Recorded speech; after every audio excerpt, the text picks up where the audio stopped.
जी बिस्मिल्लाहिर्रहमानिर्रहीम। अस्सलाम वालेकुम सल्लल्लाहु अलैहि वसल्लम सैयदना मोहम्मद।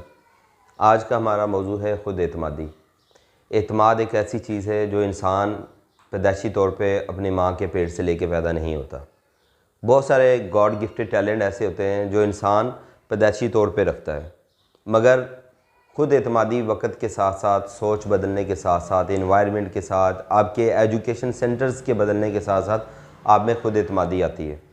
ख़ुद एतमादी एक ऐसी चीज़ है जो आपके अंदर से खौफ को ख़त्म करता है और बिला झिझक, विदाउट एनी हेजिटेशन आप कोई भी काम आसानी से कर सकते हैं।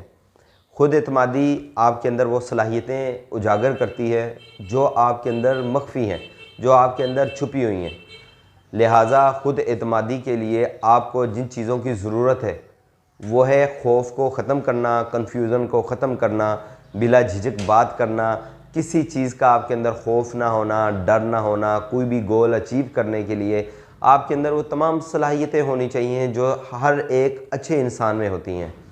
ख़ुद एतमादी बेसिकली इसका फुकदान हमारे अंदर इसलिए है कि मैं सॉरी टू से यहाँ पर कहता चलूँगा, इस वक्त जो हमारे तमाम अदारे जो एजुकेशन प्रोवाइड कर रहे हैं हमें, तालीमी अदारे, बेसिकली वो तालीमी अदारे कम वो पैसा कमाने की फैक्ट्रियाँ बन चुकी हैं, जिससे हमारे बच्चों का मुस्तकबिल जो है वो तारीकी की तरफ जा रहा है। इसको मैं इस तरीके से डिफ़ाइन करूँगा, बच्चों के अंदर बेशुमार सलाहियतें हैं, बच्चों के अंदर बेशुमार ख़ुद एतमादी के वो तमाम पॉइंट्स मौजूद हैं जो एक अच्छे बच्चे में होने चाहिए। इनको बुरे कार लाने के लिए सेमिनार्स होने चाहिए, इनको बुरे कार लाने के लिए घरों के अंदर ऐसा इन्वायरमेंट होना चाहिए, टीवी शोज़ होने चाहिए जहाँ पे बच्चों की जहानत को जांचा जाए। लेकिन बदकिस्मती हमारी ऐसी है कि यहाँ पर ना तो सेमिनार्स हो रहे हैं, ना यहाँ पर हमें ऐसा कोई इन्वायरमेंट मिल रहा है जिसकी वजह से बच्चे पैदाइशी तौर पर हम जो है वो टेंशन की तरफ जा रहे हैं। हमारे अंदर ख़ुद एतमादी ख़त्म हो रही है, हमारे अंदर फ़ैसले करने की सलाहियत जो है वो नहीं है।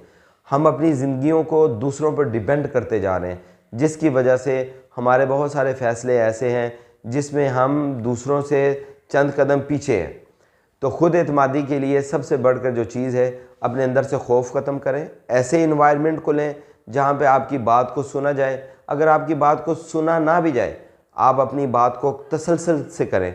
एक दफ़ा करेंगे गलत होगा, दो दफ़ा करेंगे गलत होगा, जब तीसरी दफ़ा करेंगे तो आपकी बात की जो पजीराई है, आपकी बात को पजीराई मिलेगी, आपको पजीराई मिलेगी। लेकिन इसके लिए सबसे पहले है अंदर से खौफ को ख़त्म कर देना। कोई भी ज़िंदगी में फ़ैसला करना है उसके लिए मज़बूत आसाब का होना बहुत ज़रूरी है।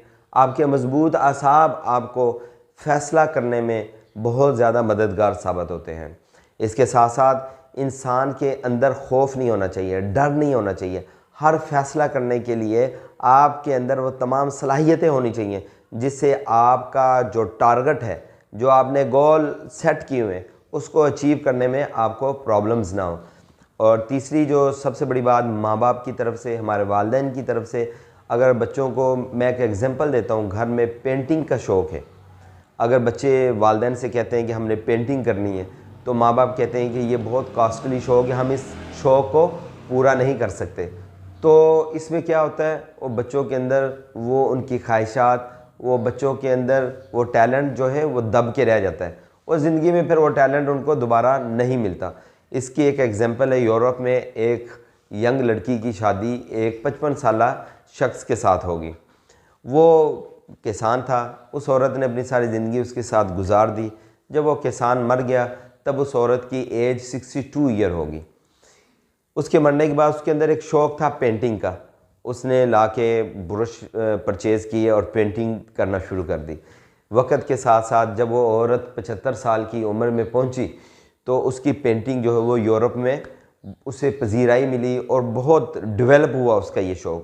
तो उससे जब पूछा गया कि आपने इस एज में आके अपने इस शौक़ को क्यों पूरा किया, तो उसका कहना ये था कि जब मैं छोटी थी मेरे वालिदैन मेरा शौक़ पूरा नहीं कर सके, लिहाजा ये कलर्स बहुत कॉस्टली थे, ब्रश बहुत ज़्यादा कॉस्टली थे, मुझ में जो ख़ुद एतमादी थी वो ख़त्म हो चुकी थी। लिहाजा मैंने इनिशिएटिव लिया दोबारा से अपने शौक़ को पूरा करने के लिए। मैंने अपने अंदर ख़ुद एतमादी पैदा की, कॉन्फिडेंस पैदा किया, लिहाजा आज मैं इस मुकाम पे हूँ। तो इसका मतलब ये है कि आपके अंदर जो खुद एतमादी है वो मख्फी है, वो छुपी हुई है, वो सलाहियतें छुपी हुई हैं। हम बहुत सारी तनकीद की वजह से कि लोग क्या कहेंगे, लोग हमें बुरे कमेंट्स करेंगे, तो इस वजह से हम अपनी खुद एतमादी को बुरे कार नहीं ला सकते।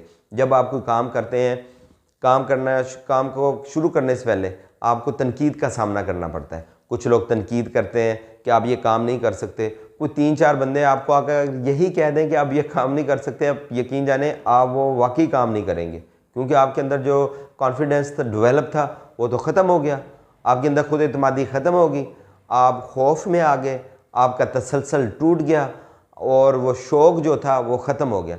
तो इस सूरत में फिर आप कॉन्फिडेंट ना रहे। जब आप कोई काम शुरू करने लगे, आपको लोग तनकीद करेंगे, 1 दफ़ा 2 दफ़ा 5 दफ़ा 10 दफ़ा तनकीद करेंगे। जब आप अपना काम तसलसल से करते रहेंगे तो उसमें क्या होगा, आप उस गोल को, उस टारगेट को अचीव कर लेंगे। और इससे बढ़कर सबसे बड़ी जो चीज़ है कि अपनी ज़िंदगी में किसी को इतना हक ना दो कि आप अपनी ज़िंदगी के फ़ैसले उस पर डिपेंड कर दें। एग्ज़ाम्पल, मिसाल के तौर पे जॉब आप कर रहे हैं, किसी शख्स की वजह से आपको जॉब मिली है, वो शख्स वहाँ से जॉब छोड़ के चला गया है। अब आपके अंदर खौफ है, डर है कि अगर ये बंदा चला गया तो मेरी जॉब का क्या बनेगा। अब आपके अंदर कॉन्फिडेंस जो है वो लूज़ हो गया, अब आपके अंदर वो तसलसल नहीं रहा, अब आपके अंदर खौफ आ गया, डर आ गया कि मैं अब खुद कुछ भी नहीं कर सकता। तो लिहाजा ये दूसरों पे डिपेंड करना छोड़ दें। आपने शॉपिंग करनी है, आपके अंदर डर और खौफ है कि मैं अगर शॉपिंग करने जाऊँगा पता नहीं कैसी होगी, तो ये जो चीज़ें हैं अपने अंदर से निकाल लें। हम नेक्स्ट वीडियो के लिए हाज़िर होंगे। शेयर करना, लाइक करना और सब्सक्राइब करना ना भूलिएगा। अल्लाह हाफ़िज़।